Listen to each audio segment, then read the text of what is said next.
Hello मेरे प्यारे बच्चों, तो कैसे हैं आप लोग। आई होप कि आप सभी बढ़िया होंगे और फिजिक्स का पूरा मज़ा ले रहे होंगे। सो बच्चों, आज की वीडियो में हम डिस्कस करेंगे गॉसेस थ्योरम का सेकंड एप्लीकेशन, और ये एप्लीकेशन था field intensity due to a spherical shell, यानी कि स्फेरिकल शेल की वजह से फील्ड इंटेंसिटी क्या होगा। सो बच्चों, मैं हूं Deepak Yadav, director of extra mind tutorials. स्वागत करता हूं आपके अपने YouTube channel extra mind tutorials में। सो बच्चों, आज का वीडियो स्टार्ट करते हैं।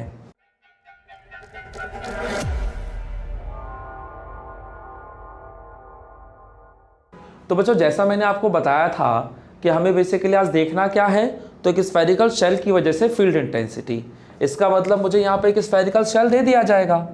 तो अगर मान लिया जाए हमारे पास जो चार्ज्ड स्फेरिकल शेल है वो ये है, और इस पे जो चार्ज है वो कितना है, तो ये जो हमारा स्फेरिकल शेल है इस पे मैं मान लेता हूँ कि मेरा चार्ज Q है, ठीक है। और स्फेरिकल शेल का साइज कितना है, तो मान लेता हूँ स्फेरिकल शेल का जो रेडियस है वो स्मॉल आर नहीं कैपिटल आर है। तो अगर मान लूँ कि ये जो मेरा स्फेरिकल शेल है इसका रेडियस कैपिटल आर है, तो मुझसे क्या कहा गया कि इस स्फेरिकल शेल की वजह से किसी पॉइंट पर फील्ड इंटेंसिटी बताओ, और मान लेता हूँ कि वो जो पॉइंट है वो स्फेरिकल शेल के बाहर है, ठीक है। तो अगर मुझसे कहा गया कि ये आपका कोई पॉइंट P है जो कि इस स्फीयर के सेंटर से स्मॉल r डिस्टेंस पर है, बताइए यहाँ फील्ड इंटेंसिटी क्या होगी। तो अपने को क्या करना है, यहाँ पे गॉसेस थ्योरम यूज़ करके फील्ड इंटेंसिटी निकालना है। तो वो कैसे निकलेगा, तो देखो गॉसेस थ्योरम अप्लाई करने के लिए आपको पहले गॉसियन सरफेस इमेजिन करना था, और वो जो गॉसियन सरफेस आप इमेजिन करते थे उसके लिए मैंने आपको कुछ टर्म्स एंड कंडीशंस बताई थी, जिसमें पहला कंडीशन क्या था कि जो आपका गॉसियन सरफेस होगा वो हमेशा चार्ज के अबाउट सिमेट्रिक होना चाहिए। और सिमेट्रिक होने का बेनिफिट कि आपको उस सरफेस पे हर जगह फील्ड का वैल्यू सेम मिलेगा, यानी आपका फील्ड कांस्टेंट रहेगा। दूसरा, जिस भी पॉइंट पे आपको फील्ड इंटेंसिटी निकालना है वो पॉइंट हमेशा उस गॉसियन सरफेस पे लाई करना चाहिए। तीसरा पॉइंट कि आपका जो ई वेक्टर है वो हमेशा ds वेक्टर के या तो पैरेलल होना चाहिए या तो परपेंडिकुलर, ठीक है। तो ये सिंपल सी आपकी कंडीशंस है, तो इन कंडीशंस का आपको ध्यान रखना है। तो आप सोच के देखो कि अगर मुझे इस चार्ज्ड स्फेरिकल शेल की वजह से किसी पॉइंट पर फील्ड इंटेंसिटी लेना है और उसके लिए मुझे गॉसियन सरफेस इमेजिन करना है, तो मैं कैसा कर सकता हूँ। तो ऑब्वियसली यहाँ पर जो मैं गॉसियन सरफेस इमेजिन करूँगा वो आपका एक स्फेरिकल शेल होगा, क्योंकि भाई स्फेयर के अबाउट जो सिमेट्रिक बॉडी होगी वो दूसरा स्फेयर ही तो हो सकता है। तो मैंने यहाँ पर एक स्फेरिकल शेल ले लिया, और क्योंकि मेरा पॉइंट P जो है वो स्फेयर के सरफेस पे लाई कर रहा है, और ये जो मैंने गॉसियन स्फेयर लिया है वो इस चार्ज के अबाउट सिमेट्रिक है, यानी मेरी अभी दो कंडीशंस तो फुलफिल हो रही है। तीसरा, मैं देख लूँगा कि जो मेरा ई वेक्टर है वो ds वेक्टर के परपेंडिकुलर है या पैरेलल है। अगर इन दोनों में से कुछ भी होता है तो फिर बहुत अच्छी बात है, कोई दिक्कत नहीं है। तो अब क्योंकि आपको इस पूरी बॉडी के थ्रू फ्लक्स निकालना है, और इस पूरी बॉडी के थ्रू फ्लक्स आप एक साथ नहीं निकाल सकते, तो इसलिए पहले आप यहाँ पर एक स्मॉल एरिया एलिमेंट कंसीडर कीजिए, और मान लिया इसका जो एरिया वेक्टर है वो ds वेक्टर है। तो क्योंकि किसी भी क्लोज्ड बॉडी के लिए एरिया वेक्टर हमेशा परपेंडिकुलर टू द सरफेस होता है और बाहर की तरफ होता है, तो आप चेक कर लीजिए मेरा जो ds वेक्टर है वो सरफेस के परपेंडिकुलर है, और ये जो क्लोज्ड सरफेस है इसके बाहर है, ठीक है। तो ये मेरा ds वेक्टर हो गया। अब इस पॉजिटिव चार्ज की वजह से जो फील्ड लाइंस होगी वो रेडियली आउटवर्ड होगी, यानी अलोंग द रेडियस और बाहर की तरफ। तो ये हमारा ई वेक्टर आ गया, और क्योंकि दोनों वेक्टर सेम डायरेक्शन में हैं इसलिए यहाँ पर जो इनके बीच का एंगल होगा वो 0 डिग्री होगा। तो अगर मैं पहले उस स्मॉल एरिया एलिमेंट की बात कर दूँ तो इस स्मॉल एरिया एलिमेंट के थ्रू जो फ्लक्स आएगा वो आ जाएगा E vector dot ds vector, और ई डॉट ds करोगे तो ई ds कॉस थीटा, थीटा बोले तो इन दोनों वेक्टर्स के बीच का एंगल। तो क्योंकि आपके दोनों वेक्टर सेम डायरेक्शन में हैं इसलिए इनके बीच का एंगल 0 डिग्री, और cos 0 डिग्री का वैल्यू +1। तो ये आपका स्मॉल एरिया एलिमेंट वाला फ्लक्स आ गया।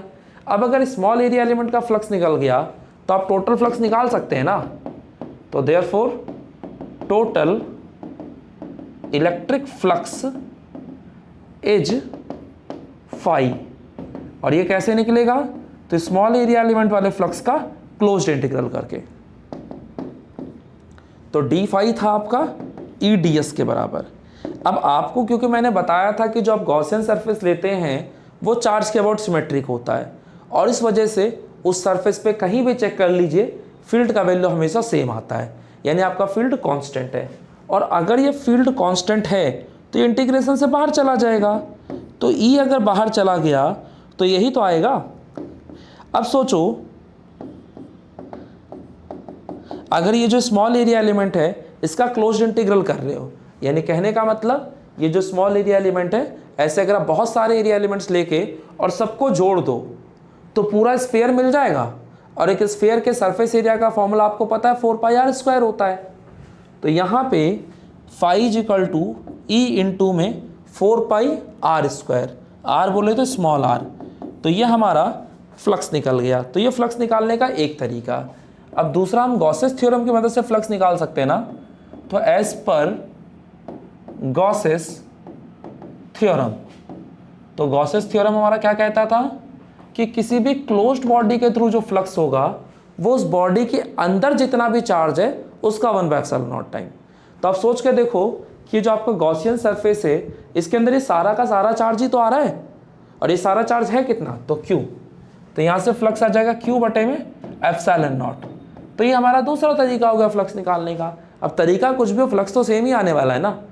तो मैंने क्या करना है, ये इक्वेशन फर्स्ट और सेकंड को इक्वेट कर देना है। तो on equating equation first and second we get, हमें क्या मिलने वाला है, तो E इंटू में 4πr² is equal to Q/ε0। तो यहाँ से E की वैल्यू आ जाएगी Q/4πε0r²। तो ये हमारा फील्ड का यहाँ से फॉर्मूला तैयार हो गया। अब आप में से जो बच्चे बहुत अच्छे होंगे पढ़ने में, उन्होंने तुरंत इस फॉर्मूले को देख के कहा होगा कि सर ये तो कुछ जाना पहचाना सा फॉर्मूला है, और ये फॉर्मूला बेसिकली आपका पॉइंट चार्ज वाला फॉर्मूला है। यानी कि इस फॉर्मूले को अपने को देखकर ऐसा लग रहा है जैसे कि ये जो सारा का सारा चार्ज है वो इस स्फीयर के सेंटर पे लाई कर रहा है। बात समझ में आ रही है? तो इस जो चार्ज है वो है तो इस सरफेस पे, लेकिन ये बिहेव ऐसे कर रहा है जैसे कि सारा का सारा चार्ज स्फीयर के सेंटर पे हो। सो बात समझ में आती है? तो अगर कोई भी पॉइंट जिस पे आपको फील्ड इंटेंसिटी देखना है, अगर वो स्फीयर के बाहर है तो आपका ये जितना भी चार्ज है इस सबको आप सेंटर पे मानेंगे, और आप मानेंगे कि ये एक पॉइंट चार्ज है, तो उसकी वजह से फील्ड का फॉर्मूला आ जाएगा Q/4πε0r²। तो ये आपका पहला केस हो गया जिसमें आपका पॉइंट P जो है वो आउटसाइड द स्फीयर है। लेकिन जरूरी थोड़ा ना कि हमेशा जिस पॉइंट पे आपको फील्ड इंटेंसिटी निकालना वो स्फीयर के बाहर ही हो। भाई ऐसा भी तो हो सकता है कि सरफेस पे हो, और ऐसा भी हो सकता है कि स्फीयर के अंदर हो। तो हम जो दोनों केसेस बचे उनको भी डिस्कस करेंगे, बट फर्स्ट ऑफ ऑल आप इस पूरे को नोट डाउन कर लीजिए। तो बच्चों अगर हमारा पॉइंट P जो है वो इस स्फीयर के सरफेस पे हो तो क्या होगा, तो कुछ नहीं होगा। आपने पॉइंट चार्ज वाला फॉर्मूला तो देख ही लिया था भाई, आउटसाइड द स्फीयर जब था तो हमारा फील्ड का फॉर्मूला था Q/4πε0r², यही था। अब सोचो अगर पॉइंट P स्फीयर के सरफेस पे आ जाएगा तो इस पॉइंट P को अगर आप उठा के यहाँ से यहाँ लाओगे तो ये जो R था स्मॉल r वो कैपिटल R के बराबर हो जाएगा ना। तो बस when point P lies on the surface of the sphere then small r is equal to capital R, और इस वैल्यू को जैसे आप यहाँ डालोगे तो E is equal to Q/4πε0 और कैपिटल R का स्क्वायर आ जाएगा। तो ये हमारा फील्ड इंटेंसिटी का दूसरा फॉर्मूला तैयार हो गया, और ये तब की कहानी है जब पॉइंट P जो स्फीयर के सरफेस पे हो। अगर मान लिया जाए मैं कहता हूँ कि पॉइंट P जो स्फीयर के अंदर हो, सपोज दैट यहाँ है, और अब मुझसे कहा गया कि बताइए फील्ड इंटेंसिटी क्या होगी। तो भाई इस पॉइंट पे भी अगर आपको फील्ड इंटेंसिटी देखना है तो यहाँ पे भी तो आपको एक गॉसियन सरफेस ही इमेजिन करना है। तो अगर मैं यहाँ पर एक गॉसियन सरफेस इमेजिन कर लेता हूँ तो एक बार सोच के देखो, यहाँ भी निकालना तो मुझे फ्लक्स ही है ना, और फ्लक्स होता क्या है, फील्ड इनटू एरिया। तो जरा मुझे बताना क्या अभी आपको इस स्फीयर के अंदर कोई भी चार्ज नजर आ रहा है? नहीं। तो सोचो अगर चार्ज ही नहीं है तो इसके अंदर फील्ड कहाँ से आएगा, और फील्ड ही नहीं है तो फ्लक्स कहाँ से होगा। यानी आप ऐसा कह सकते हो कि स्फीयर के अंदर किसी भी पॉइंट पे आप देख रहे हो तो फील्ड आपका जीरो ही है। यानी हम कह सकते हैं कि इनसाइड द स्फीयर,